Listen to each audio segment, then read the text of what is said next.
Yo, what's good, YouTube? Welcome back to the channel, guys, man. In today's video, guys, man, we got 1 week until the Lakers training camp starts, man. And I am super duper excited about this season, guys. Sorry about that.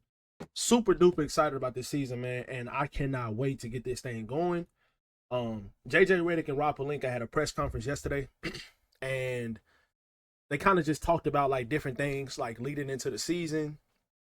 Rob Pelinka spoke on a couple things about LeBron, about extending JJ Reddick, which we will be talking about in today's video. JJ Reddick was talking about how Austin Reeves has been the best player every single time he's been on every court he's been on, like, throughout training and stuff like that, throughout the offseason, talking about how much better Austin Reeves has gotten. Which I do believe, because Austin Reeves is one of those type of players. He's literally improved every single year since he's came into the NBA. But just in general, guys, like, I'm excited.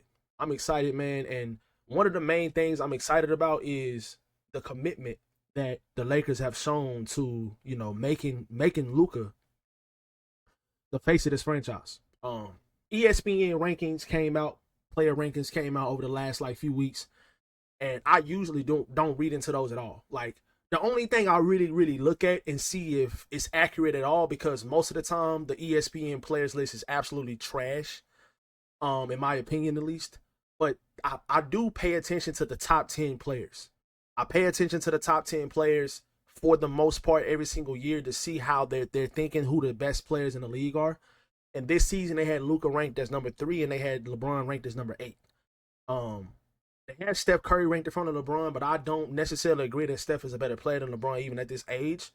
But at the same time, my main point is you have 2 top 10 players in the league right now, and you have a top 5 player in the league, and legitimately a top 3 player in Luka Doncic. And the fact that this franchise is about to be following Luka for the next 7-8 years at least, that makes me excited. This guy's in his prime. You got LeBron committed, even though, which I absolutely love this. It was reported today by Shams Charania, by the big dog, that LeBron is committed to this team. They were saying that they wanted him to retire Laker, Rob Pelinka, and JJ Reddick. They said that they are interested in extending him. And also, Shams Charania reported today that, LeBron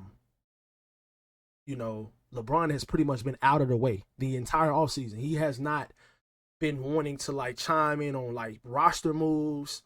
He hasn't been like in tune with the front office. He's been letting them work. He's been letting these guys do their jobs. Like all that lead GM stuff like that over the last couple of years has came out ever since the Russell Westbrook trade and stuff like that might have been true, possibly. But this season, this offseason, LeBron has been wanting to take the back seat. All of us real Lakers fans and real basketball fans and real Bron fans, whatever you want to call it, the realistic fans have been knowing this guy has wanted to take a back seat for a while. He been wanting to hand the keys to Anthony Davis, and here, bro, you dominate every night. You're the number 1 option. I'll piggyback. I'll make some clutch shots. I'll come up with some clutch plays. I'll score here and there. I'll facilitate here and there during the regular season. In the regular season, I need one of these younger guys in their prime to be that guy. He's been wanting that. And I am a huge Anthony Davis fan. I miss AD, love AD, man. But we all know, Anthony Davis was not the most consistent player throughout the regular season. Throughout the regular season, Anthony Davis was not the most consistent player on the team. And I know that kind of bothered LeBron at times, because some nights, bro, LeBron just wanted to like just go out there and play, drop an easy like little 17 to 20 points, 22 points, and try to get some victories, because the number 1 player just takes over every single night or most nights, and he has that type of dominant night most of the time. Now you have that in Luka Doncic. Every single night you can depend on Luka to go out there and be ultra aggressive, get everybody involved, and just lead his team to victory. You have that guy. You have an MVP candidate, a perennial MVP candidate, all NBA player on your team, leading your team now. And that is extremely exciting for us fans, and I guarantee you that's extremely exciting for LeBron going into this training camp, having the whole entire off season, knowing what your roster is going to be for the most part. Excuse me, guys, but adding DeAndre, adding Marcus Smart.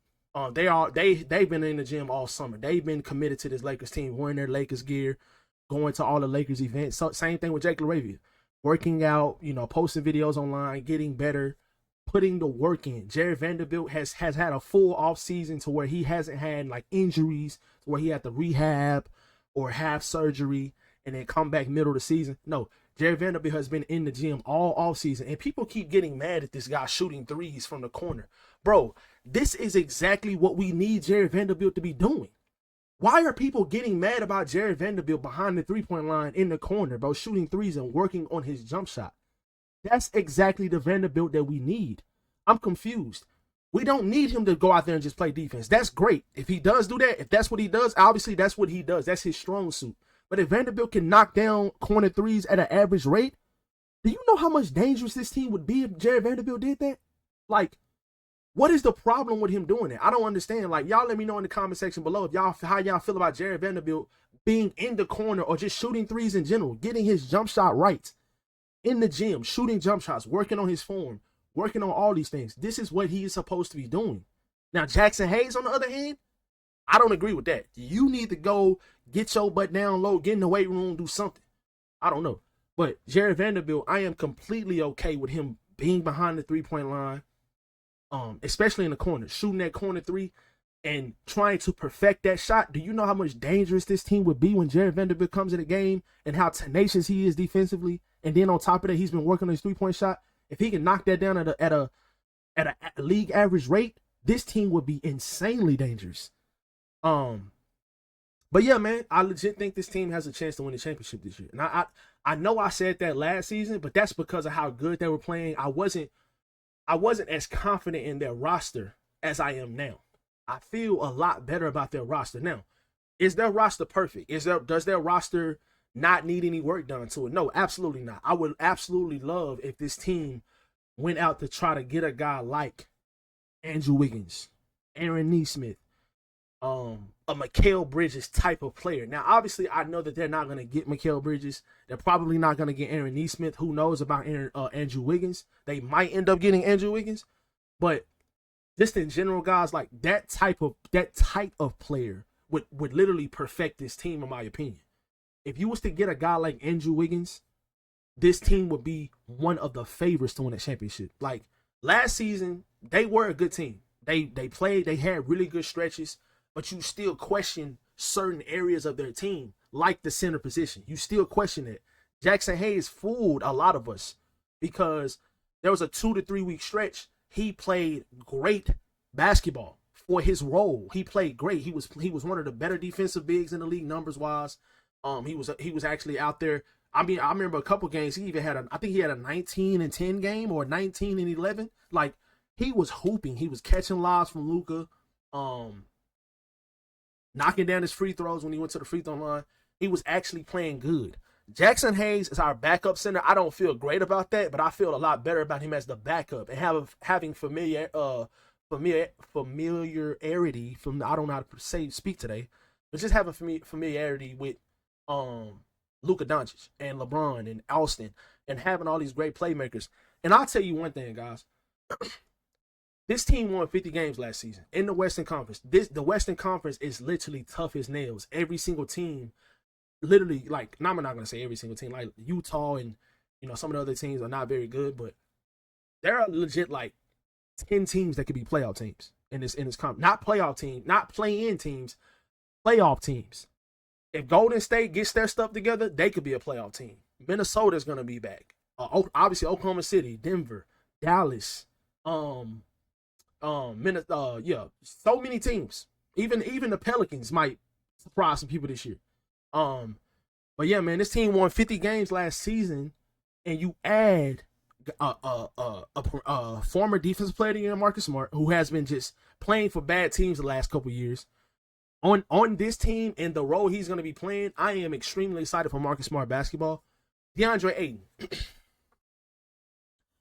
I am telling y'all right now, if y'all think that Luka Doncic will not elevate DeAndre Ayton's game, by the way, who played his best basketball with Chris Paul, with a cerebral point guard that can pass the ball and get teammates involved at an elite level.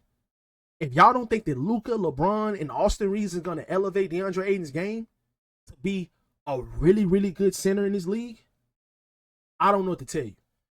You've seen Luka Doncic elevate guys like Derek Lively, Dwight Powell, Maxi Kleber. Like, he went to the finals, or went to the Western Conference Finals with guys that were not very good. DeAndre Ayton is a good player. He's not a great player. He's not a superstar player, but he is a much better player than at the position that we had last season. And just in that itself, that is going to be much better for this team. You have a center that you can depend on to throw the ball down, can take advantage of mismatches, pick and roll, pick and pop, can shoot the mid-range jump shot, can shoot floaters and hooks and stuff like that in the lane. Luka's going to be getting this guy all types of different open looks. And oh, by the way, Luka Doncic might be the EuroLeague basketball MVP, in the world. He might win MVP this year for what he did in the EuroLeague. He looked absolutely amazing. He looked quicker. He looked more sprout, more poppier. And like I said, man, I'm just extremely excited about this team to see what, see who the starting lineup is. JJ Reddick said he really didn't care who the starting lineup was.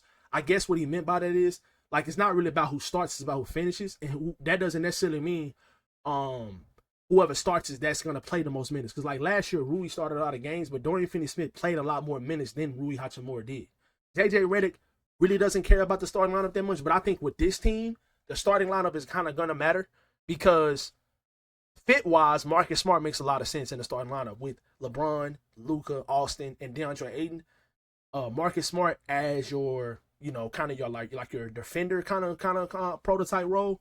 He makes a lot of sense in that role. And yeah, I'm excited, man. I'm extremely excited. Y'all let me know in the comment section below, guys. Who is y'all starting five for this team? Who is y'all start? I know a lot of people have some people have Marcus Smart starting over Austin Reeves. I think Austin Reeves will start for this team. I just think JJ thinks too highly of him, and I think Austin is too versatile not to start. So I think Luka, Austin, LeBron, and Ayton, and I think the fifth starter will be Rui. I think it will be Rui again. I think he's going to try that out, and if they have a lot of trouble guarding other quicker perimeter guards, then I think you will see Marcus Smart get implemented to the starting lineup so they'll have better starts to the game and maybe not let some of these superstar guards, get off to hotter starts in the game. But y'all let me know how y'all feel about that in the comment section below, guys. Who would y'all start on this team and who will be y'all starting five? Y'all let me know y'all's top 9 players on this team. Let me know in the comment section below, guys. I'm super excited about the Lakers season, man. Lakers basketball is almost back. I'll be back uploading consistently every single day, doing live streams, things of that nature. So if y'all enjoy this content, man, y'all be sure to hit that follow button. Hit that subscribe button, drop a like on the video. And I'll catch you guys in the next one.